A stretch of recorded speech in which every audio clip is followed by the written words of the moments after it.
Be a part of the best pro wrestling podcast today by supporting the Going In Raw Patreon. You can enjoy access to the live taping of the show, exclusive merchandise, and patron-only episodes, and so much more. Support Going In Raw today. Click the link in the description.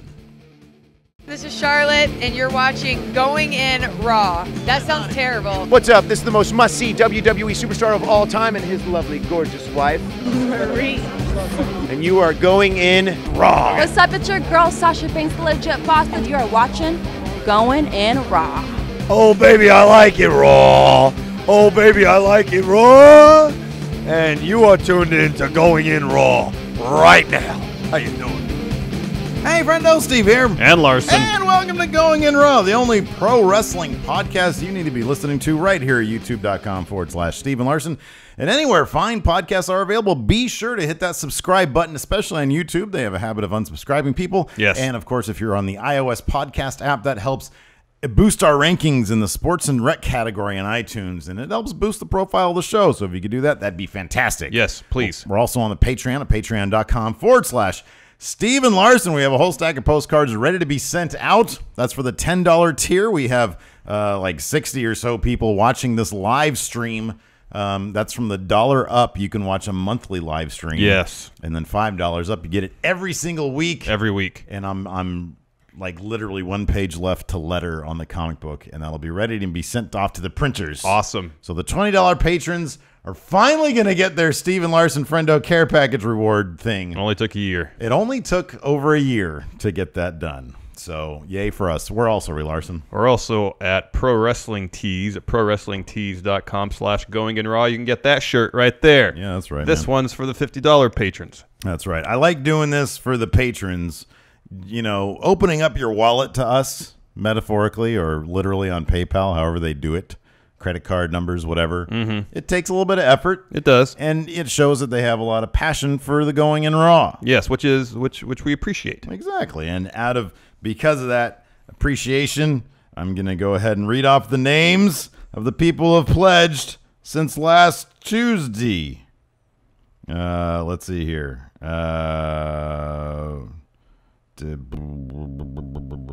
Man, my goodness, we had a lot of We had like 5 or 6 just today alone. Oh my goodness. Okay, I remember this one. Okay, here we go. I'm just going to go from here. Eduardo Camaro, eater of tacos. Terrence, spelled with an A, Turnage. Carlos Guzne, the real Emil. Joseph, Cody Livingston. Joel Saladino, Harold Sutton. James Kia. Kenneth McDowell, Daniel the Flying Zippo Hawkwind, JBL Safe Space. There you go, a little commentary for you from a friend, a pledge. Cole Kurtenbach, Gassy Freddie Blassie, Justin Larson. Any relation? No. Or did you play? Is your first name Justin? Did you put in a no? Okay, you didn't put in $5 to the podcast. No, because that means only $250 if it's going to me. Less than that because patron takes. Oh yeah, I'm losing money in that deal. No. Flux Dragonplex Marsh, Liam Brown, Psycho Vic Holland, Carlo Spicy Wiener, Nathan Withers, the Heel Turn Podcast, Patrick Applegren, King of Kong Style, Super Fun Happy, Tyler Wagner, Benoit Kumo, Not That John. Farhan Bilgrami, Brennan Hargrove, Matt Knight, Richard Ely, Sam Thompson, Joseph Head, Tom Robeson, Dan Monens, Hopeless Q8, Fargan, Benjamin R. Osterbauer, Licking It Raw, Timothy James Dodd, Michael Von Houten, Brian Whipple, Peter McCauley, Daniel Agabuya, Marcus Billups, Jeffrey Vanderveken, Ryan Goddamn Miss Ushima. There's a lot of names. Davis, Super Kicks and Lipstick, David Jones, Mark Hay, Gary Logswearin, Stephen Patterson, Andrew Monahan, Corey Smith, Michael Belgin, and King of Swerve Style, Damian Dam. We might have to start spreading these out. That was a lot. Because seriously, we're getting a lot these days, and it really warms my heart. Yes, thank you very much. It also kills my brain at the start of the show. Oh my goodness gracious. Let's just talk about Raw. Raw! So I texted you about halfway through Raw last night and said, wow, Raw was a chore. Yeah, a little bit, yeah. I was watching it, and it felt like I was at least an hour and a half, maybe 2 hours through. I look at the clock, and this is barely after 9 o'clock. Yeah. And I say to myself, wow, it's going to be a long night of watching wrestling. You know what I've noticed helps with me? Because I actually had the exact opposite feeling. I was not enamored with the show. No. I thought it had I thought that this week it really, like the first post shakeup week, really exposed how depleted Raw is. Yes. For a 3-hour show, it feels like everybody called in sick. I know. It felt so depleted. I feel like Raw did not get anything in return from SmackDown. And it certainly doesn't help now that the Revival is going to be out for a number of weeks. Yeah. Although I guess the club can just step in and do whatever they were going to do. I know, but we've seen the club a lot. Yeah, no, we have. But however, I'll just say this, just from my personal standpoint, and nobody else shares this experience with me, I would imagine, but having Alabama running around plus getting the very final episode of Steve W finished, that all contributed to the show going by in a breeze. Oh, yeah. I was just desperate to get that episode out last night, like before midnight. And so it kind of went by, but watching it, I was like, it feels like it's empty. It feels empty. I did appreciate that, and we can just start off the show, the actual recap with this, that it was Braun is kind of and that was a star right now. Yeah, all of the Braun segments were definitely highlights. Yeah, no, I thought the Braun thing was great. I thought that I think Raw has the roster for like a really good 2-hour show. Yeah. And I think that's kind of always been the case, but there's been really good 3-hour episodes of Raw where they've known how to pace it out correctly. Yes. But last night, man, like, okay, we'll just start with Braun. I actually really like this. Braun the Monster really destroyed Roman Reigns last week. I thought that Braun is back on track. Long term, I sort of have concerns because it feels like he's going to job to Roman, he's going to job to Lesnar. Yes, that's what it feels like that. But maybe they can have their cake and eat it too somehow. Maybe you'll have an idea. Here's about still that. kind of the worrisome juxtaposition with Braun is that he constantly says he wants better competition. Yeah. And yet he's face to face with Brock and then walks out of the ring. Yeah, no, I mean, that's, he's the Universal Champion. That's the top competition you can get. Yeah. You're face to face with him. Throw down. Braun should be a monster who doesn't think about fighting. He just fights. So picking and choosing his spots a la Kevin Owens doesn't really work for him. No. And especially this is why it boggles my mind they wouldn't want to run with Braun like full on against Lesnar. Number one, he got a really good pop last night. Especially when he said Roman Reigns is not going to be here tonight. Yeah, he made that announcement. But also, when you see him standing face to face with Brock Lesnar, Brock looks like an underdog. He really does. Yeah. Braun Strowman is just thick. Yeah, he's massive. And he's tall. Yes. And thick. Yes. Like those titties of his are immaculate. They're so big. Oh my God. They're amazing. Anyway, he comes out and what does he say? He says Roman Reigns is garbage. No, that was later. Oh, that was later on. Okay. I just like his promo was very simple. It was spoken in, this is what I loved about it. It was executed in a manner that should warrant what chance? Because you can always tell when somebody's savvy when they're doing their promo, like Dean Ambrose. You cannot what Dean Ambrose. When he gets on the mic, you can't what him. Yeah. Because I guess you'd call it his cadence. Yes. The way he likes it. There's no regular breaks there. No. It's like he'll just keep on talking. It's like, what did I have for lunch today? Well, I had a sandwich with some It's ham very stream of consciousness. It's exactly, yeah. Yes. Whereas with Braun, it felt like he was just reciting. Braun read lines. Memorized lines. It worked perfectly because why would he do anything else? Oh, I know. I don't want to hear Braun stream. I mean, I kind of do, but a stream of consciousness of Braun isn't really going to work. And so he comes out, Roman Reigns isn't going to be here tonight. And nobody's going to what that. No, everybody pops because he led up to that. He said, I'm very proud of the fact that I beat the hell out of Roman. I'm very proud of him, the separated shoulder and cracked ribs. I'm very proud of something else he did. And I'm very proud to say that Roman Reigns isn't here tonight. Yeah, it all built up to that last line and got a great pop. Yeah, and he did. I mean, look, stick to their strengths. Yes. We've seen certain wrestlers, like the one that I crow on all the time is TJ Perkins, where they're obviously not, in terms of the promo writing stuff, they're not sticking to his strengths, and it's glaringly obvious. with Braun last night, whoever, and same with Baron Corbin, they stick to his strengths. Yes. He does kind of the same thing. Like he'll just, it's okay to read lines if you give them lines that feel natural coming out of their mouth. Yes. You know, with Braun last night, it worked really, really well. Yeah, he was completely convincing. Yeah. Totally convincing. So, and so he says again, Braun does, that he wants competition. Yes. So Kurt Angle comes out. Yeah. First, he announces that we'll get Roman Reigns versus Braun Strowman at Payback. And then he says, you know, based on what you did last week, Braun, you should be suspended. Yeah. So, but you're not. But tonight, you're getting the night off. And Braun says, well, no, you're doing the same thing Mick Foley did to me, and see what happened to him. And so he more or less threatened Kurt Angle. Yeah. Kurt Angle said, well, what's going to happen? Braun left the ring and then just went on a rampage throughout the night backstage. That was kind of the recurring thread throughout the show, was him dumping Callisto in a trash can. That's when he said, Roman Reigns is garbage. That was so good. So good. I'm still tickled by that. Okay, here's one. My main problem with this opening bit is Kurt Angle is a huge star. Yes. He came out and basically did the same thing Foley would have done. Kurt Angle needs to be Kurt Angle. Yes. He needs to not be the guy who's manically trying to keep the roster in check. I know. He's Kurt Angle. I know. He's not overwhelmed. He won a gold medal with a broken freaking neck. I know. And I like the first couple of weeks. He was getting to know the roster. Yeah. He was learning about everybody's personality, and maybe he should have come into the ring and you know, had more of a back and forth with Braun to get to know Braun, the character, a bit more. Yeah. You know, I think, you know, they do that kind of thing where they come out and they say, you know, if it's a new guy in town, he sort of no-sells whoever this person is if they haven't personally met on camera. If it doesn't happen on camera, it doesn't happen. Yeah.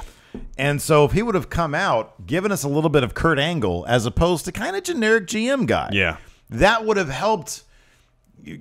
In my eyes, anyways, that would have helped ease the perception that Raw lost talent because you're gaining Kurt Angle, who's a huge talent, even though he's not wrestling. He's a huge personality, and that was the only segment he was in for the rest of the show. See, that's a problem. You have Kurt Angle. I know. Use him. I know, man.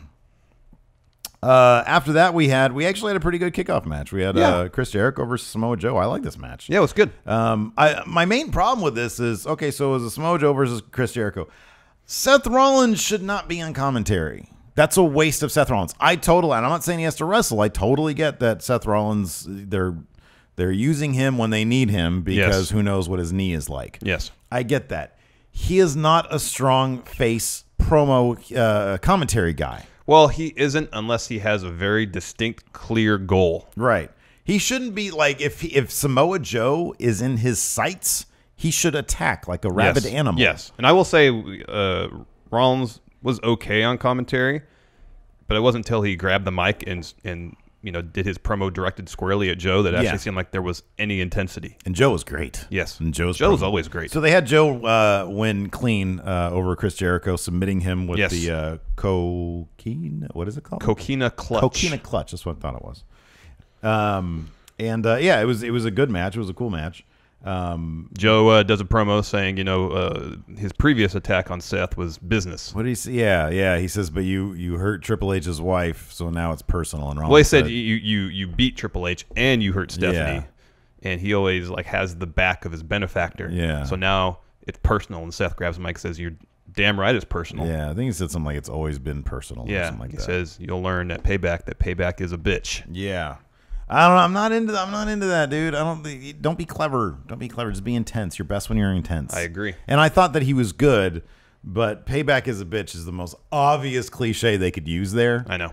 It lacked effectiveness in my eyes. Yes. Oh, by the way, Booker T. Love Booker T. Yes.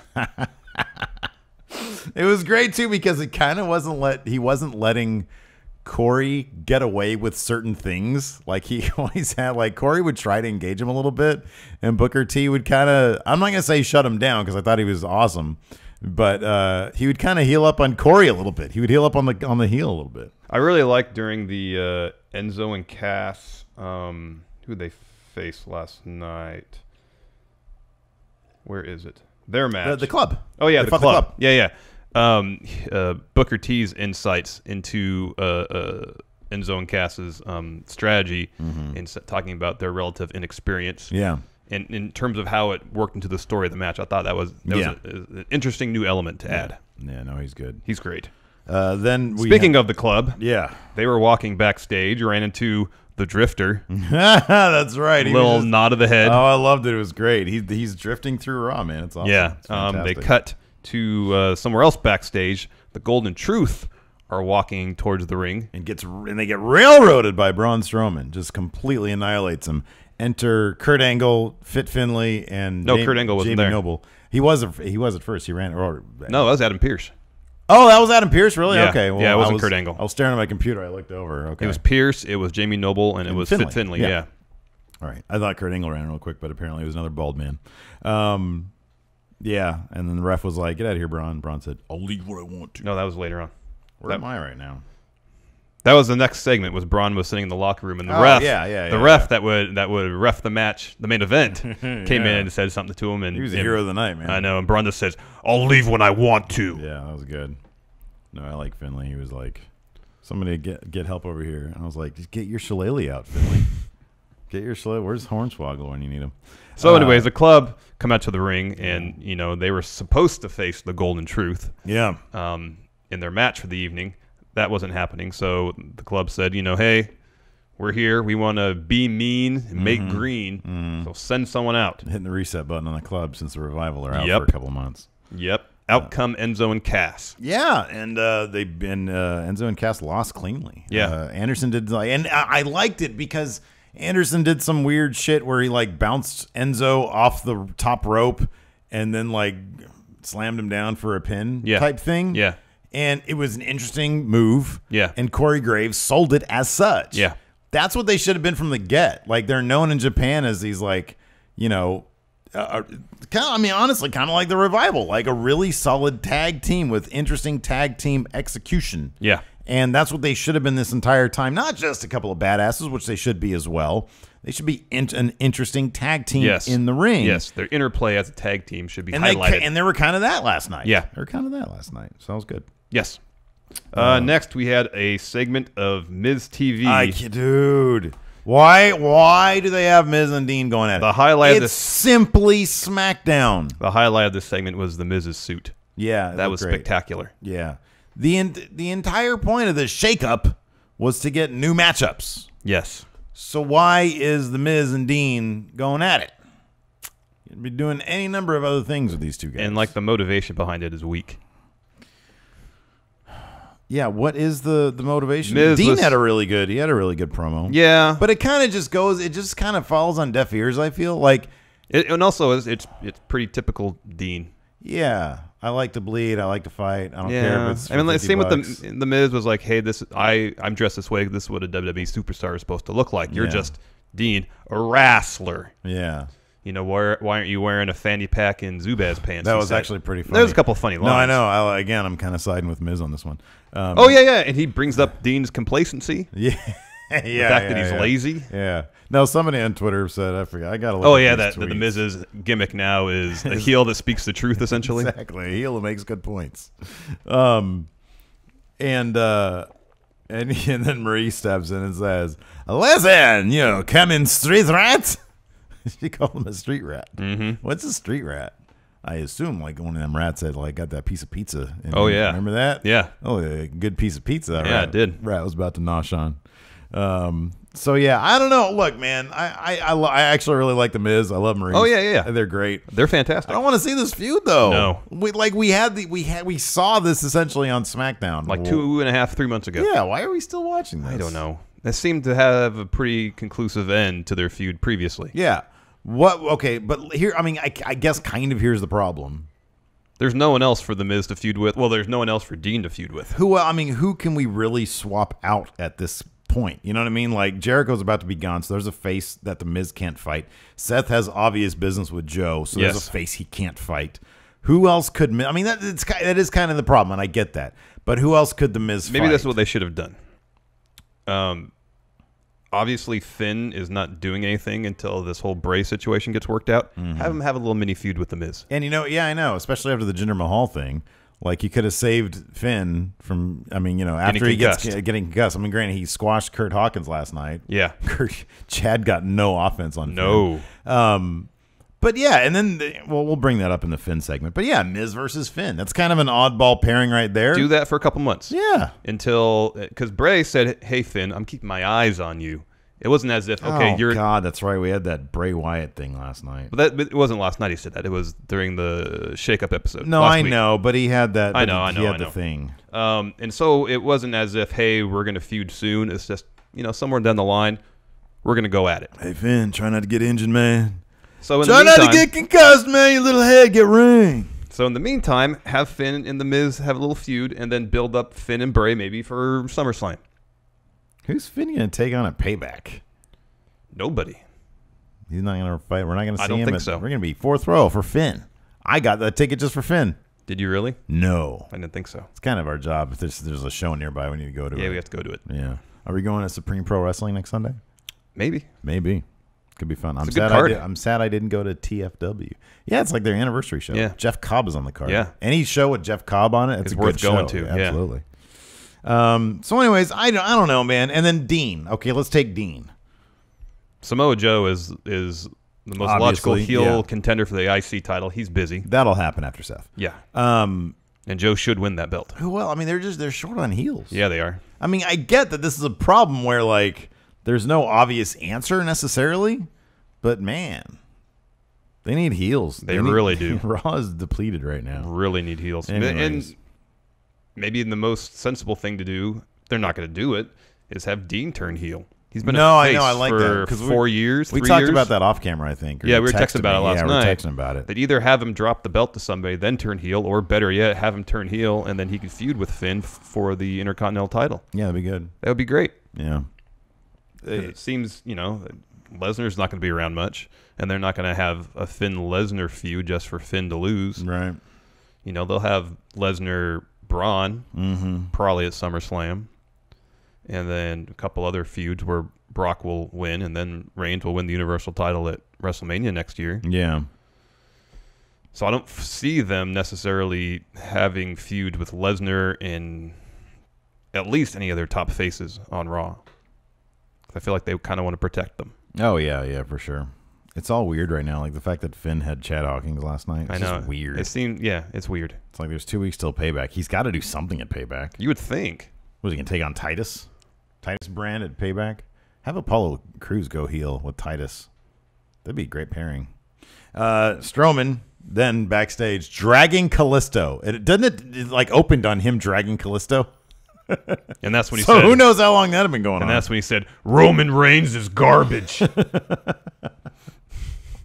And then he throws Kalisto into a dumpster. It was great. And then the Big Show railroaded Braun Strowman. Yeah, blindsided him completely. It was great. It was fantastic. And then he said something like, you want competition?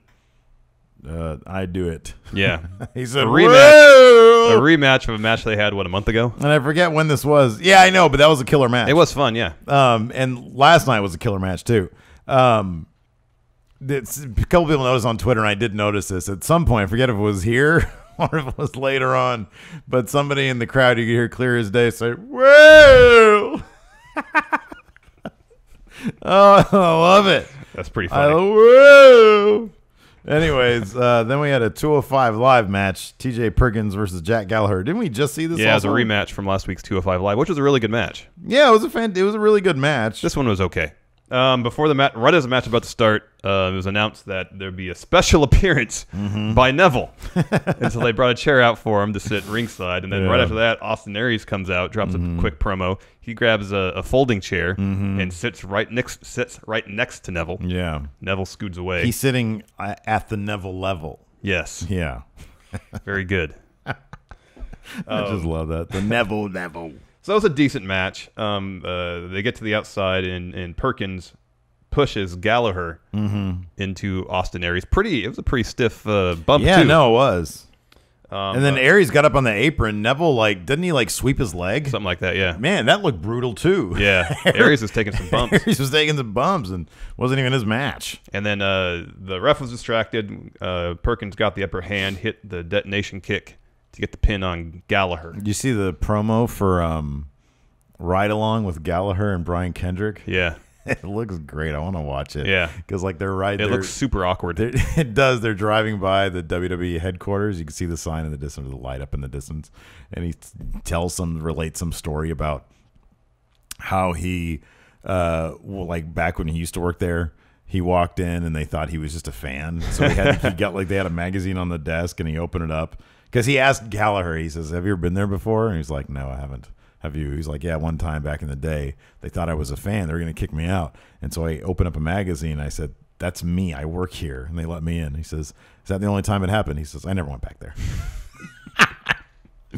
Let's see here. Then we That's had, pretty funny. Yeah, it looks good. How'd you feel about Perkins' performance last night? He had a couple great facial expressions. Like Yeah. he it seemed like he's just constantly searching for Neville's approval. Yeah, I don't know. It's all right, I guess. I'm not impressed. I mean, look, his ring work is fantastic. Yeah. He's I think he's getting better with the character work when he's not talking. Yeah. Yeah, I mean, that typically is the case, though. You say the same thing about Nia Jax. How, like, her. Oh, she's and great. It's true. And it's she's true. great in ring in terms of her character yeah. work. It's fantastic. I agree with you on that one. Yeah, I don't know. I kind of feel like they're just, I don't know. It's fine. I just feel like that version of his character is so hand in hand with the promo work that he does. It's hard for me to separate, like, what he does. I mean, that might just take some time. Yeah. I mean, not everybody can be Neville. Yeah. Because Neville was like, I know. But he was also off immediately TV for a little bit. So maybe he was working on stuff while he was off That TV. could be. I don't know. Next, we had a great segment. Akira Tozawa and Apollo Crews were backstage. yeah, that was great. I think they're really good friends. Oh, yeah. And I that's think cool. they used to be roommates. Oh, neat. So that was cool. I love Akira Tozawa. I know. He's the best. So Titus comes in. Titus Brand. And it was great.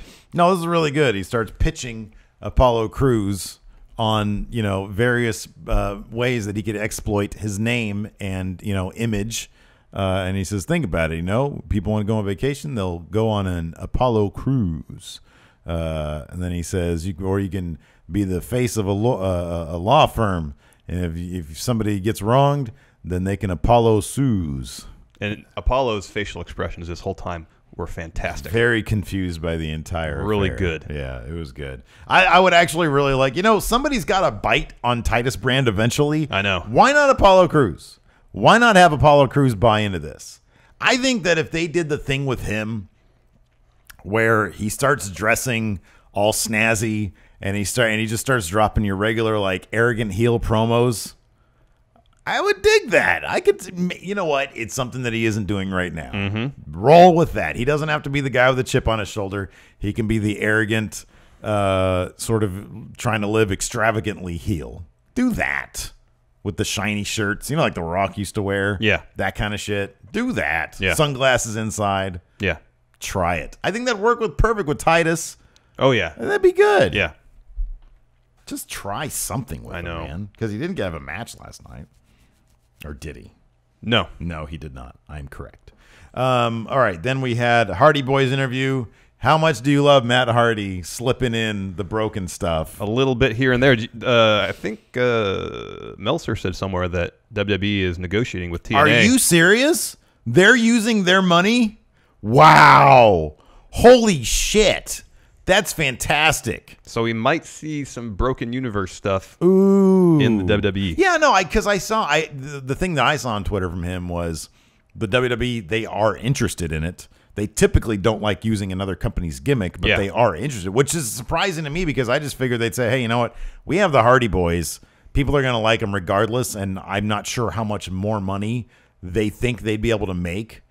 I don't even know. I mean, I don't know shit about their business. Yeah. But just as a fan, if you step away from how much I love the Broken Universe stuff, if you step away from that, you got to ask yourself, well, would it be worth it for them financially to put money into fighting this thing? You know what I mean? I know. Are they going to get that much of a return? But at a certain point, you got to, the nostalgia factor wears off. Yeah, I know. You got to give them something real to do. You would think. They just can't be Dudley Boys 2.0. You don't want to do that. There's a lot more to be had there. Yeah. So that's interesting. That's really cool. I know, but it's interesting to hear, because there was this interview with the Hardy Boys, and it's interesting to hear Matt Hardy be Matt Hardy. Yeah, I know. Every once in a while, he'll throw it. Wonderful! And he smiles the entire time. Like, he does just enough. It's very interesting that he does that. And then, of course, he goes on Twitter, and he's in broken character there, and he says, "There's conflict within my vessel." Yes. That's good. I know. So he's playing it the way he should play it. It's kind of interesting that it's playing out this way. Yeah. Cesaro and Sheamus walk in during the middle of the interview because it was set up Jeff Hardy versus Cesaro. Cesaro says accurately, "This is a dream match right here." And it totally was. It was a really good match. Yeah, it was. Yeah. So anyways, but then, Sheamus is saying, this is great, but without the use of ladders, we might get those red belts back. Yes. And Matt Hardy says, I don't know, I forget what he says. He says something along the lines of like, let's keep this. Let's keep, the trash talk, to a minimum. Let's go out and enjoy the match, the dream match that we're about to see. There are some cute pictures on the Twitter where Matt Hardy was playing tug-of-war with his belt between him and I think it was Carl Anderson's kid. It was very cute. I love that kind of stuff. See, you know what, that kind of stuff is very endearing. We don't need to know that Carl Anderson is a mean person to enjoy his work as a heel. Yes. We can see a cute picture of Matt Hardy, and Carl Anderson's kid playing tug-of-war over a tag team belt. I think that's very appealing. Anyways. Oh, this is a decent match. Yeah, this is actually a really cool match. Man, I freaking love Alexa Bliss, man. She's my new number one. So we saw Sasha Banks versus Alexa Bliss versus Nia Jax versus Mickie James. Winner of this match would be the new number one contender for Bayley's Raw Women's title. And I like how they book Nia Jax here. She's just the monster that everybody's kind of trying to take down, but she is kind of one step ahead of everybody. Yes. She's like stacking up bodies, dispatching of bodies, using bodies against bodies. Yeah. It was cool. And then... that spot where she picked up Sasha for the Samoa drop and then used Sasha to hit Mickie James off the top rope was great. It was cool. So anyway, she ends up getting rid of pretty much everybody except for Sasha Banks. She brings her up for her Samoan drop and hits it. She hits it, and then Alexa Bliss, who earlier on was about to do some like missile drop kick or some sort of a top rope move, opts out of it once Nia Jax turns to her, and she's kind of too late for the surprise attack. So she buys her time down to the bottom, outside the ring. Nia Jax hits her move. Alexa Bliss comes in, does a basement drop kick on Nia Jax, who sort of rolls, who's affected by it. Yeah. She picks up the pin. Alexa Bliss picks up the pin on Sasha Banks, new number one contender. Yeah. I thought that was fantastic. Yeah, it was really good. Yeah, that was really good. They're doing a really good job of making Nia dominant. And every match she's in, they establish her as the most dominant force in the women's division. Yeah. But she somehow never wins, but never makes her look weak. People have to be clever to beat her. They have to use her own Well, it's pretty much they have to all band together. Yeah, essentially. Exactly. Let's see here. Then we had it's a Big Show interview. That was cool. What did he say in this one? He said, "I've been doing this for like 30 years and et cetera, et cetera." Yeah, he was just more or less saying, Braun wanted competition. Oh, yeah. Well, here's some competition. After that, we had Kurt Hawkins do a promo. I forgot what he said. Finn came out, beat him about a minute and a half. He said last week, who killed him? Last week the Big Show killed him. He says, and look, tonight he's in the main event. Oh, yeah. So you step in the ring with me, and you'll... It was Kurt Hawkins Superstar or something? Something like that. Superstar Academy or something like that. Yeah. So anyways, Finn Balor comes out. Surprise, surprise, he got cleared to fight. Wasn't much of a fight because Chad Hawkins literally... Got no offense in. And Finn Balor, he's such a stud, though, man. They do that thing where, during his entrance where he, looks at the camera. Oh, he's such a stud. He's got, movie star looks, man. He's great. Yeah, he is. Anyways, he won with the coup de grace. And I love this. I always, that he gets air on the coup de grace. But they did like a slow motion replay of like just how hot, man, that dude gets so much air. And I'll be honest, I still hate the move. Yeah, I don't like it either. Because it looks like he's going to shatter his ankles. I know. Like it's just more illustrated when it shows that slow mo replay of him so high up in the air. And it's like, oh god, and the timing has to be perfect for his landing, so he can land simultaneously on his feet while also approaching landing on his bottom. Yeah, so he doesn't hurt himself or his opponent. Yeah, it's all bad. I like that one thing he did. What was it called? It was like the Brainbuster. Oh yeah, it was the 19th something or another. Yeah. I think it was like a significant year in Irish history. Yeah, it was. I forgot what they called it. Yeah, me too. Let's see here. After this, there was a that was great Chris Jericho interview. It was great. Going back to the well and the Tom Phillips is what's his name? Mike Rowe. Yeah, is it Mike Rowe? Yeah, I think it is. Or Mike Rowe, the Dirty Jobs guy. It's Mike something. I think it's Mike Rowe. That sounds right. Could be wrong. Anyways, he called him Mike Tom. That's right. That's good. Anyways, like halfway during the interview, the Drifter walks in the background, drifting on his playing his guitar. Right as he's about to put Mike Tom on the list. That's right, for not having the correct name. And then Jericho, adjust course, says, "You know what happens when you walk through my promo? Yeah, Drifter gets put on the list. The Drifter is now on the list." So they're gonna have, when Jericho comes back, getting a feud with the Drifter and job to the Drifter. Drifter's only gonna drift, man. You know, inadvertently what they're doing, they're hyping up his actual first match so hardcore just by doing this. I know. He's it's gonna disappoint, is what you're saying. No, he's not a bad wrestler. No, he's not a bad wrestler. No. I don't know. I don't know what they're gonna do with him. I know. I feel like this is going to be like a live action version of the Emelina promos. Oh, that he's going to drift and drift and drift and drift. And they have no idea what they're going to do with him. But something's going to happen here. Yes. Somebody's going to do like an open challenge, and it's going to be the Drifter, and people are going to pop so hard. I know. They are building him into the Raw's biggest babyface. I know. It's great.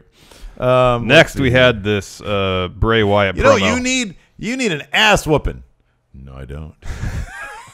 I don't think I do. I don't think I do.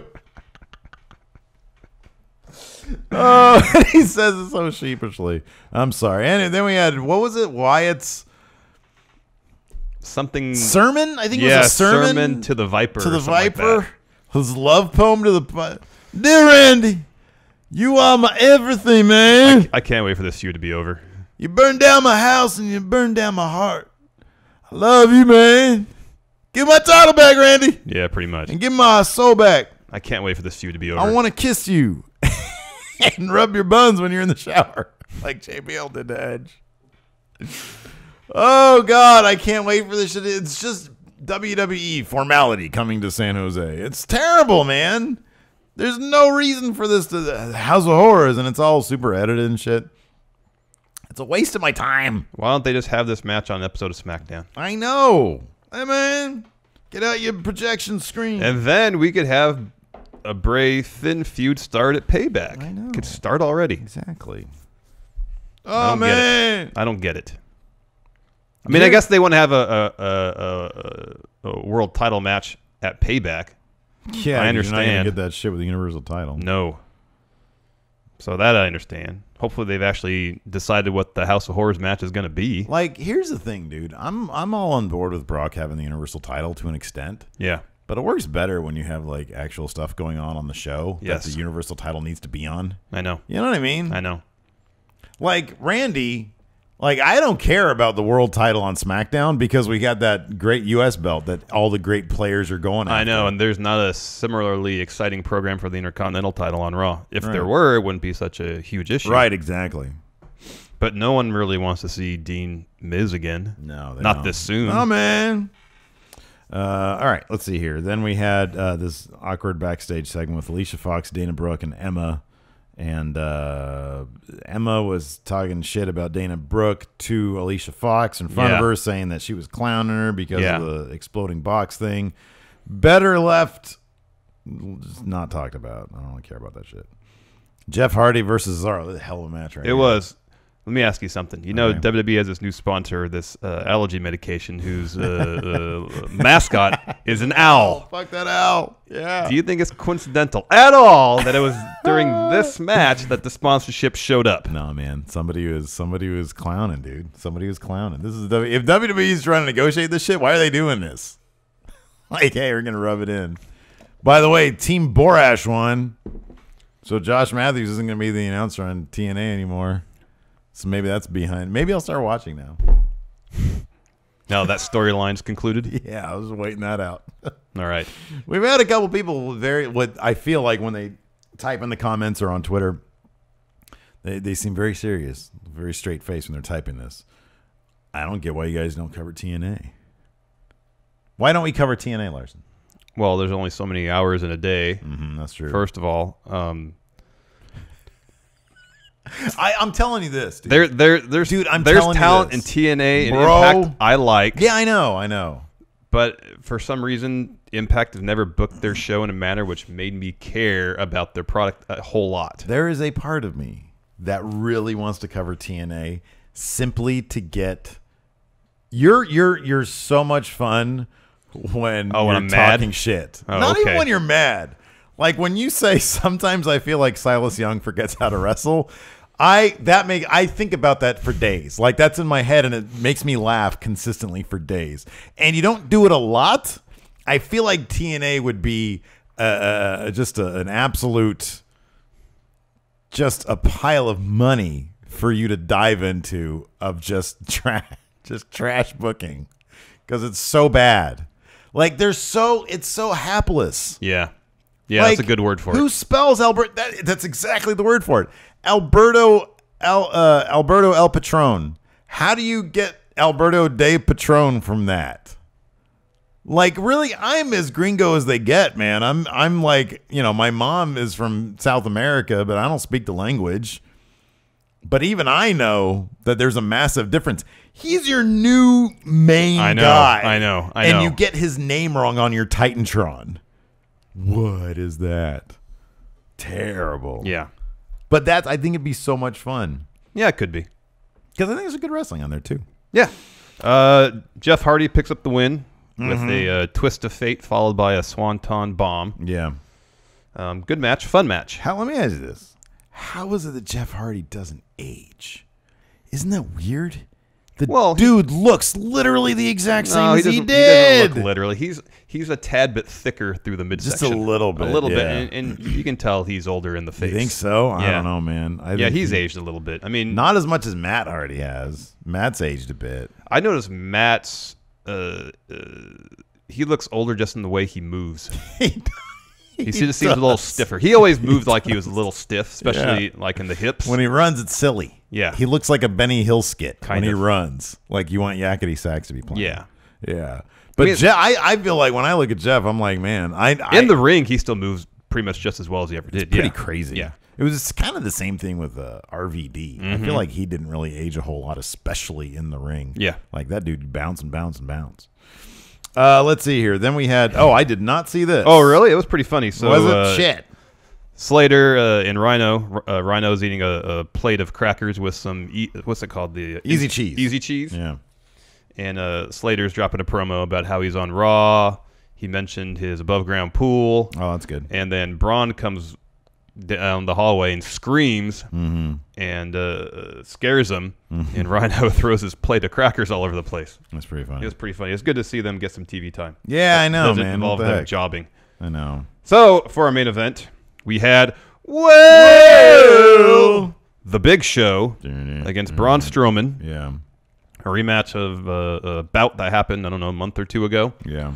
Another pretty fun match. It seems like The Big Show really goes out of his way to make Braun look really good. Oh, for sure. Yeah. Yeah. You can really tell. goes out of his way. Well, you heard about him getting pissed off at Mania, right? Because he felt like the moment between him and Braun Strowman was not long enough, was not extended enough, and he got mad at everybody except for Braun. Yeah. Because they all dumped him out right at too quick. Didn't heighten the drama at all. Right, exactly. Yeah, exactly. So that's cool. No, I like it, man. And they were teasing a superplex off the top rope from that exact corner. I think they teased it at least twice. They did, yeah. It was good. Both competitors got off their finishers. Mm-hmm. All sorts of kickouts. Mm-hmm. A lot of fun. Mm-hmm. And then it finished with Braun superplexing Big Show off the top rope and breaking the ring. And did you see that ref, John Cone, fly? Yeah, he flew oh, my God. out of the ring. He flew. It was hilarious. Yeah, I was actually freaked the hell out.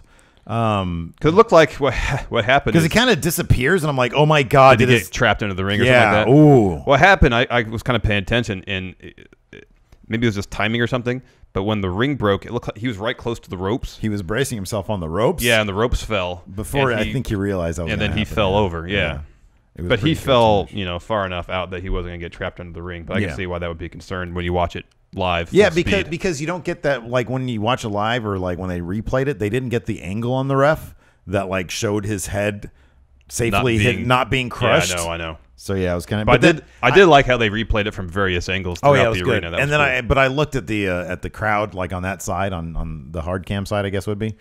And they didn't react as if they just saw somebody die. So that's good. Yeah. No, I thought. Look, I mean, we've seen the ring collapse before. I think it was Big Show Mark Henry. Yeah, and I think it was he did it once with Brock too, right? I want to say Brock did it too. Yeah. But this was, but this is the thing. It's like you can consider it as kind of a tradition. You know, he's the next monster big man, and that's good. Yes, it's good. Let's answer some questions. Yes. All right, we're gonna answer some questions. Adam Mayhem. Wait, let's open a package first. Oh, go grab one then. Okay. Where can they send us stuff? I don't have the PO box memorized. Only you do. Really? Yeah. P.O. Box 1814, Orangevale, California. Be careful about addresses. 95662. This one here is from Victor Holland. Oh, okay. This one is from LTOCA. LT style electric glide. Let's see here. He says, warning. Uh-oh, that's not good. Warnings aren't good. If you are reading this as part of a video or podcast, please read the greeting, then skip ahead to the second sentence of paragraph 2. This is like a choose-your-own-adventure from Vic Holland. Greetings, Stephen Larson. Then skip ahead to the second sentence of paragraph 2.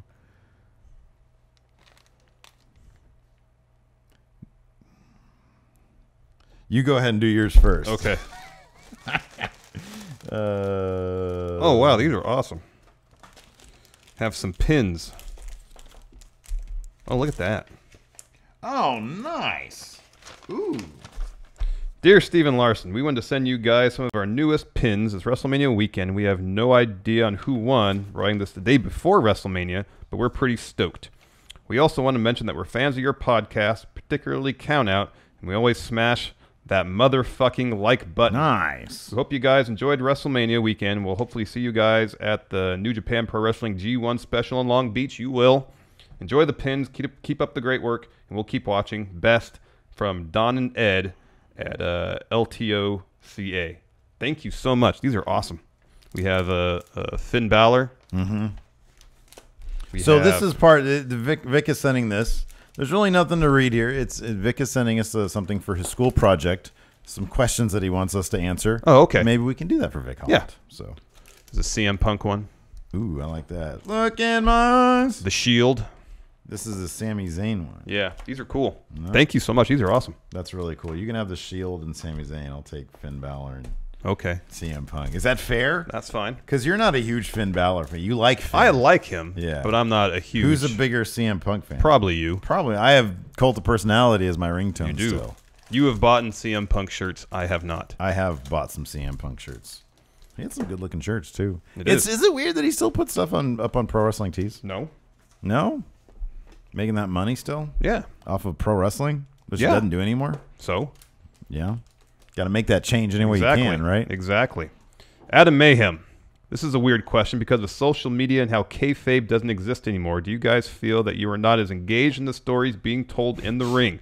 For example, how Alexa Bliss was scared of Nia Jax, but on her Instagram, I guess her and Nia are best friends.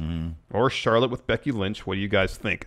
I have no problem separating the performance in the ring from whatever they may post on social media. It doesn't lose any of the effect in my eyes. I think my only thing is I don't really have a frame of reference for how it used to be. I don't know if if we were watching WCCW in 1980 or whatever, 1981, and we thought that shit was real. If we would see Michael Hayes and the Von Erichs hanging out in a bar. Yeah, I know. If we were watching this and we thought it was real, would we be? We don't have an answer because we're not there doing this. Yes. I still really enjoy the product. This doesn't bug me all that much. What I thought I had one caveat, didn't I? Like we had this discussion kind of before. Oh yeah, that was kind of my thing. What was my stance on that? I think it was if somebody gets injured, kayfabe, like somebody blows out a knee, but it's all storyline. Shinsuke with his storyline knee injury, and then I see him going for a jog the next day. I think I said I might have a little problem with that. How do you feel about Roman Reigns last week getting decimated by Braun Strowman, then performing at house shows against Braun Strowman? Because that's all within the same universe. I am honestly torn on it because on one hand, people paid for a ticket. Yes. And if they advertise Roman Reigns, I understand card is subject to change, but if it's subject to change based on keeping a guy out because of a storyline injury, then no, I'm not into it. Because there was no match. He just attacked Braun. Oh, okay. While Braun, I think, was in another match or something like that. Gotcha. So in that case, I'm like, yeah, I kind of get it. Like, because of social media, we see Roman Reigns coming back at house shows, but then he didn't show up on Raw. To me, it's kind of the same thing as seeing Alexa Bliss and Nia Jax hanging out because it's like, well, people paid for a ticket. This is entertainment. You have to go all in on it, kind of. In my opinion, I mean, you can appreciate the performance that's on TV or in the ring when you're there live, and just appreciate that. That's his own little self-contained world. Yeah.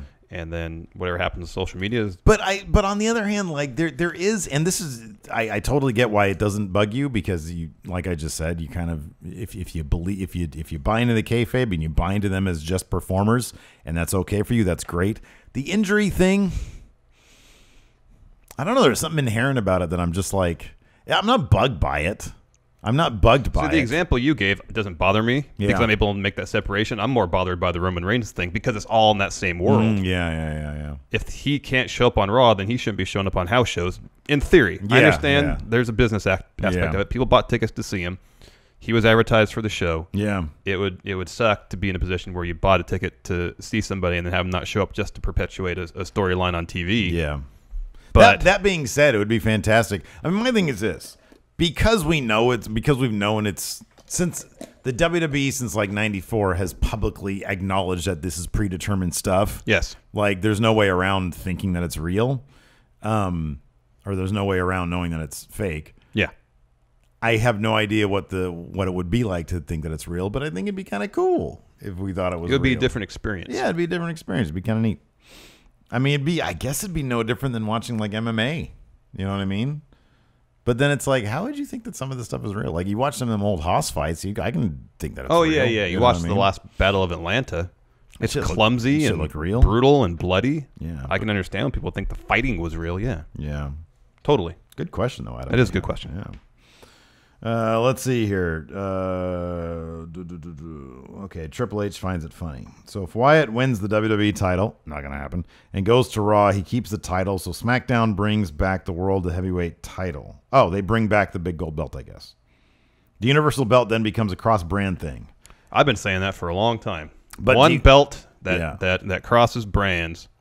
But then do you think, I guess the question here is, do you think that each brand would have wouldn't that just relegate?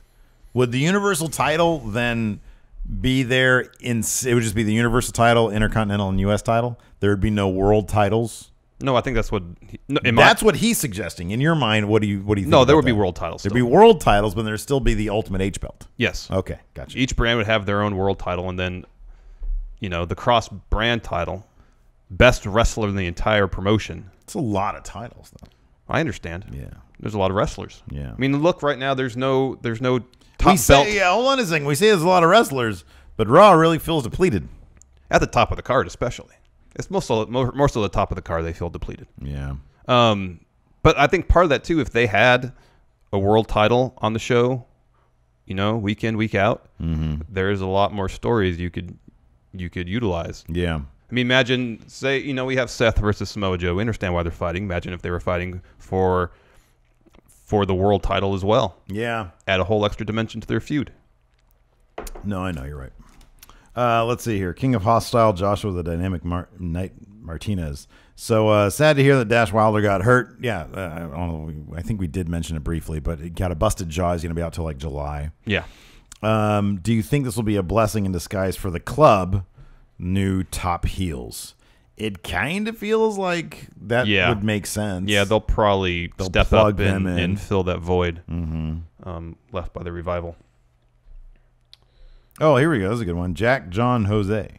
Braun has been on fire lately, and it seems like Creative is giving him a new strength test every week. What are some inhuman strength tests that you want to see happen live in the future? So he tipped over an ambulance. They did the Big Show ring collapse thing. Yeah. Which is more just a test of your mass, I think. Yeah, and power. Mass and velocity. Yes. Yeah, you have. What other test of strength? Mm-hmm.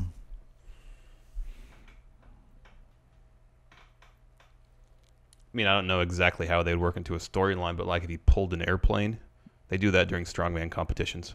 How about this? Well, I'm trying to think. Yeah, that's good. How about this? Yeah. How about this? There's the production trucks they have. Okay. He has to pull a production truck from one show to the next. Oh, I like that. From one show to the next? Yeah, that's a long way. I know, that's a show of strength. That's a massive. How about this? Or at least across the parking lot. They say, okay, Braun Strowman, you can have more competition, and we've given you up to like 5 men before. You're talking about an animal? No, but that's a good one. Like he has to go in the water and fight a shark.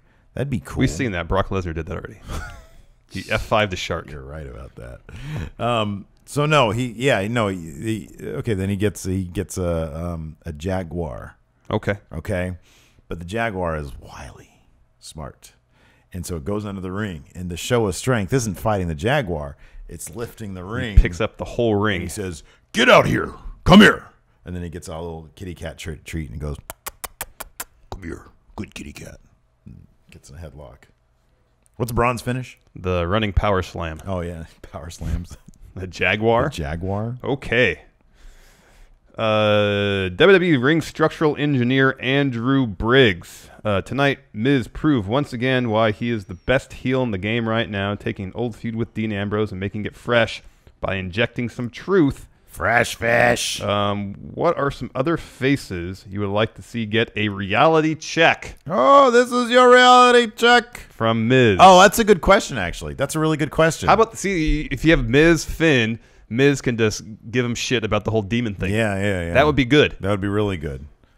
And then, like, he does, like, a Finn expose where it shows him, like, it shows people, like, putting the body paint on. Like exposed. Yeah. Like you're not really a demon. You're just a guy who has like body paint people. You have to sit in a chair for 8 hours. Exactly. And then Miz like puts on the body paint himself 1 week. Oh, that's a good one. I really like that. That'd be good. That's really good. He's gonna puke, says, with Alexa Bliss winning, do you see her winning the title at Payback? I don't think so. No. However, it's not gonna. I don't think it's gonna be clean.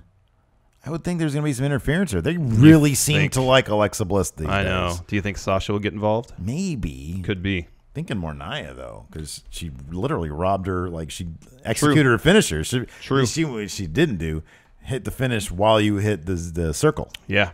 Because then you automatically go into a pin. Yeah. Let's see here. James Rodriguez, which woman do you think has a better chance becoming the first woman to have won both Raw and SmackDown Women's Championships, Alexa or Charlotte?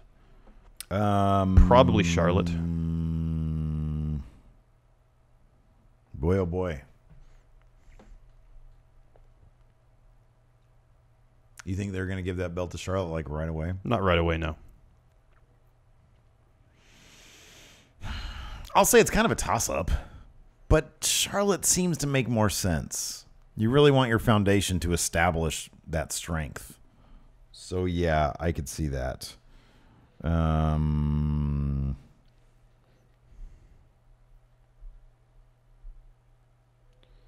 Jefferson.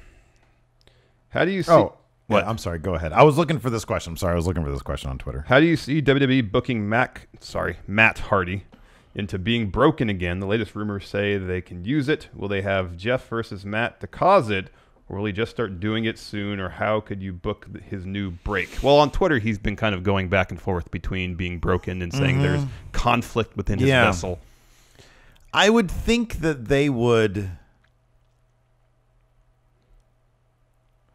They would probably, okay, I'll say this. I'll throw this out there. After they're done with the Cesaro Sheamus thing, let's say they enter in something with the club. And maybe the club crosses a line that causes an incident. Yeah. And, which, yeah, go ahead. And all the lights go out, and they do that whole, and then he's like in full garb. Yeah. Like, Willow, what's his name? What's his name? Itchweed. Itchweed comes out. That'd be great. I like this question here. Jacob Barnes hit me up on the Twitter, said, what made you guys pick the name Going in Raw for your podcast? Did you guys have any other prospective names? Dan chose it. Yep. I think during our very, very first conversation. So it goes back to when we were on 10 for the Win. We were tasked with doing some collaborations. Yes. With other YouTubers, part of the Machinima Network, and Dan was a name that was thrown to us. And like immediately we hit it off. Yeah. And like within the first like 10 minutes of us talking about how we're going to approach like the episode that we were going to do. We just started talking about wrestling. We started talking about wrestling, and we probably talked for about an hour. I believe it was me that said, this sounds like a wrestling podcast. Yeah. We should do that. Yes. And then he said, I believe he just piped up and said, we should call it Going in Raw. Yes, I remember it happening. Yeah. So no, there were actually no other name. I think there might have been like somebody might have said, what should we call it? But it sounds like a Dan thing to just sort of pipe up and say, we should call it this. Yeah. So no, there were no other names ever on the docket. No. Above titles, Alex C. If you could have two people other than Finn and AJ join up with Anderson and Gallows, who would it be? Baron Corbin. He's a lone wolf.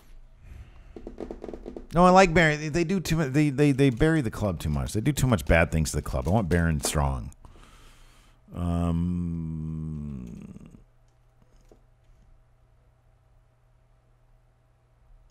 Apollo Crews. Cassius Ohno. Oh no, well, Apollo Crews. But I want him to put on some of like the makeup like Tama Tonga did. You know, it was like with the cool like war paint stuff. That he looked cool. Apollo Crews looked. I just want him as a heel, either arrogant, rich heel or club heel. Either one works. Could you imagine him working heel? Like with what he can do in the ring? I know, it could be good. And he just doesn't talk? That'd be cool. Magnum TA champion Nathan Ragland. How far do you think WWE is willing to push Braun? They've made him amazing these past few weeks, but after Roman, how far would the WWE go to make him a constant dominant force? Yeah, my worry is they're building him up just to make Reigns and later on Lesnar look really good.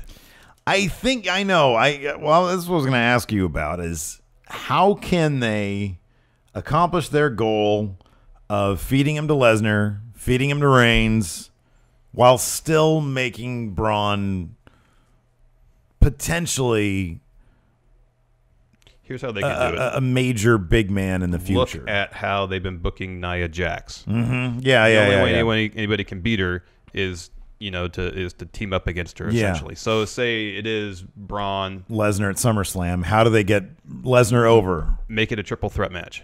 With who? Anybody. Yeah. I was thinking maybe, God, they're not going to put it off that long. Man, if they did this Braun destroys Roman thing before, like a couple weeks before SummerSlam, he could have made his return at that match and screwed over Braun. Mm-hmm. Or that, Lesnar, yeah. So they can do stuff like that.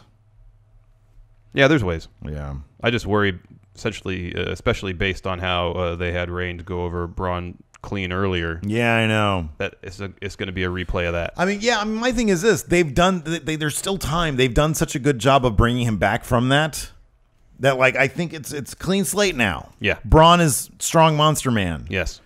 And, like, look, we know Lesnar's part-time. We know Reigns gets booed out of the building. And I know his merch sells and everything. But it's like you kind of need a strong brawn. You got to keep that in your pocket. I know. You know. But I know. on the other hand, when Lesnar came back from the UFC, he jobbed the Triple H and John Cena. I know. So you can do that and then still recover. I mean, Yeah. all it takes is, one time beating the Undertaker streak. Yeah. Or suplexing John Cena 16 times. Yeah, exactly. Yeah, it just takes a couple things like that. Exactly. Drew Ronaldo. So the ref from the show Braun match was definitely killed during the ring implosion spot, right? Oh, big time. R.I.P. Anyway, that was perhaps the third or fourth time I can remember seeing that spot happen, and always makes me mark out just a little bit. What are some spots that have been used and reused that always make you mark out?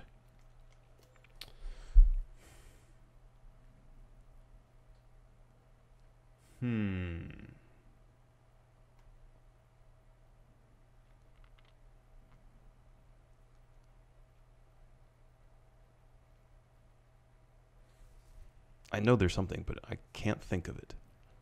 Spots that they reuse that we still mark out over? That's the question? Mm-hmm.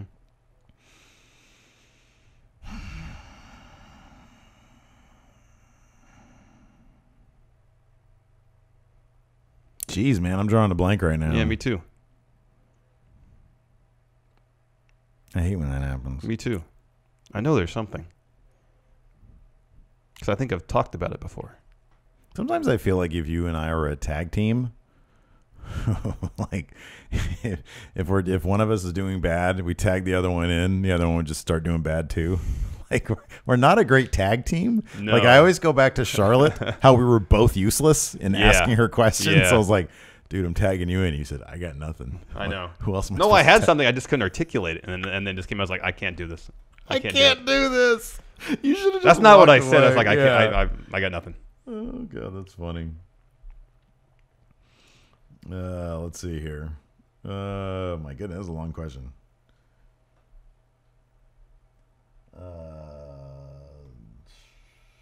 How about this? Gustavo Yang. Okay. Hey, friendos, which tag team guys would you want to compete in singles matches while still part of being a team?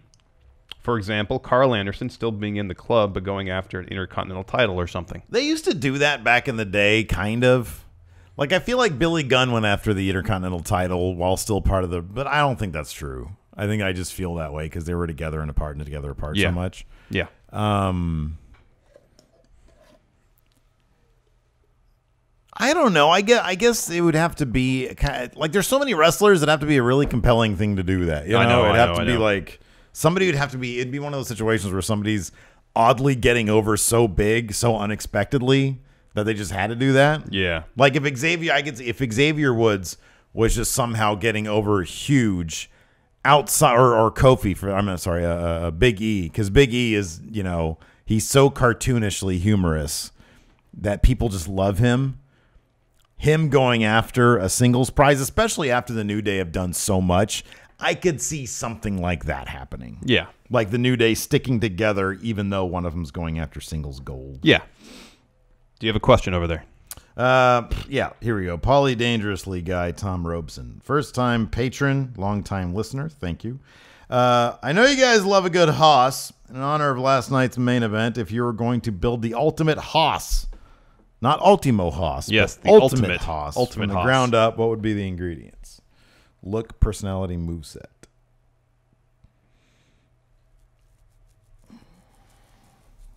Whose body? Whose body Is like is Prime Haas body? I feel like Big Damo is like ultimate Haas body. I'll be honest with you, I think Big Damo is kind of ultimate Haas. Look at him, man. Like that is like ultimate. Haas's can't be polished. Not really. no. You I know. feel like he's really polished for a Haas though. You think Damo is polished? He's so like pale and doughy. No, and I mean so in much hair. terms of his wrestling skill. Oh no, I'm not talking about wrestling skill. Oh, you mean in terms of- God, that's a good point though. I'll say this then: the look of Damo, the awkward wrestling skill of who? I feel like you need the moveset of Vader. Really? Not that Vader does not all the high flying shit. I know, but he's stiff as shit. Oh, that's okay. The stiffness of Vader. okay. Stiffness of Vader. The body of Damo. Yeah. But the actual wrestling ability Of Dan Spivey. Dan Spivey wasn't really a hoss. Yeah, okay. But I mean, like he would powerbomb people, I don't but sometimes feel like he would hardly get them up. There you go. Oh, how about the high flying moves of Silas Young?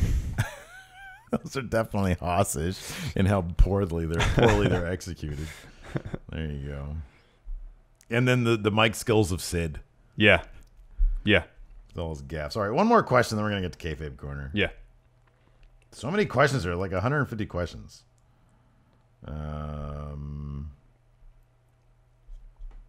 Well, here, this is an aside here.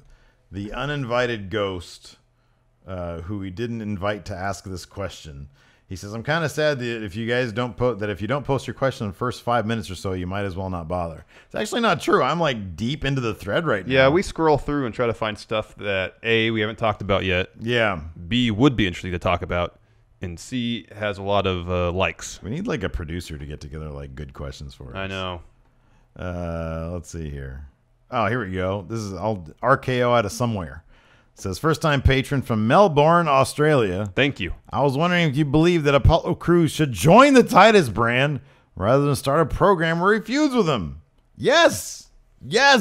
Well, he should start a program or join a team with Titus to eventually feud with him. Yeah. But I want to see like years of a successful, like I want Titus brand to show how successful he can execute a Titus brand promotion. I agree. And I think Apollo Crews is perfect for that. Yes. All right. What time is it, Steve? Time for Kayfabe Corner, the ultimate. I got to use on my phone. The ultimate wrestling challenge. What did you get last week? 9? Yeah, I did really good last week. So I think you're up 2. You're up 2.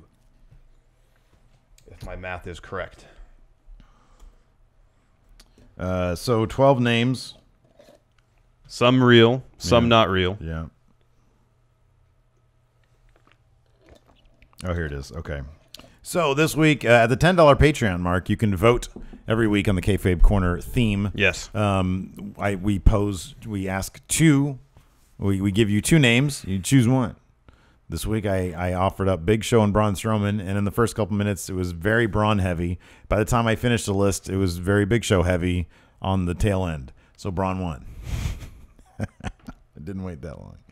So Braun Strowman is our subject. It's very difficult, by the way, because he had 0. Yeah. He had nothing really. He was in the He was locked away in the Performance Center for like a year and a half, honing his skill. Then he had like a dark match on Main Event. He had like 1 match on NXT, I think, and he was like in 1 Rosebud segment, and then he was in the Wyatts. Yeah. Very quick. Yeah. Anyways. Here we go. Number 1. Dick Rick. Fake. Real.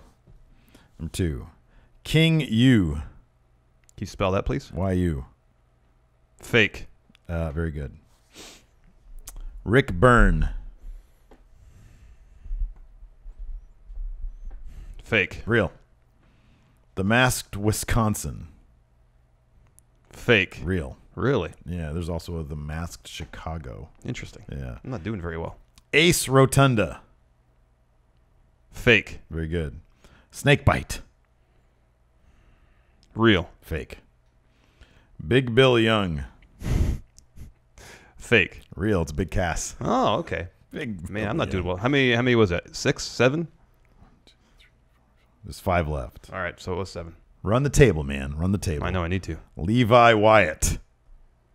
Fake. Real. Really? That was a Bray Wyatt name. Oh, okay. Max Lutz.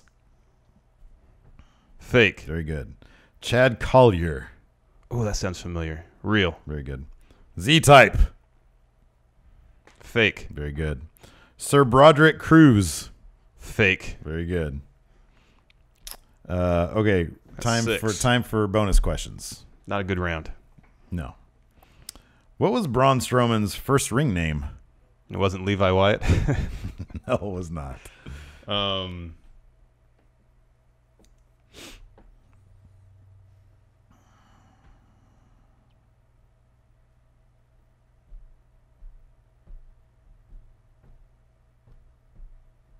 Wow. I'll just say it was Braun. No, it was Braun Strowman. Really? How stupid is that? Finally, question number 2. 2. What does Steve have in common with Braun Strowman? You share the same birthday? Very good. Very good. Not the year, but the day. Yeah. Very 7. good. Yeah. I have 7. So You I got said 7. you were. It's not terrible. I said You're you were up 5. Up 5. So I got to bring it next yeah, week. I didn't do very well. If I get another 9 next week, boy, I'll be at 4 up on you. Yeah. Yeah, man. Good stuff. Anyways, stay tuned, you patrons, for bonus episode. Yes. And until next time, what are we going to do in the bonus episode today? Top 10 other names for Braun Strowman. Okay. All right. Until next time, we'll talk to you guys later. Bye.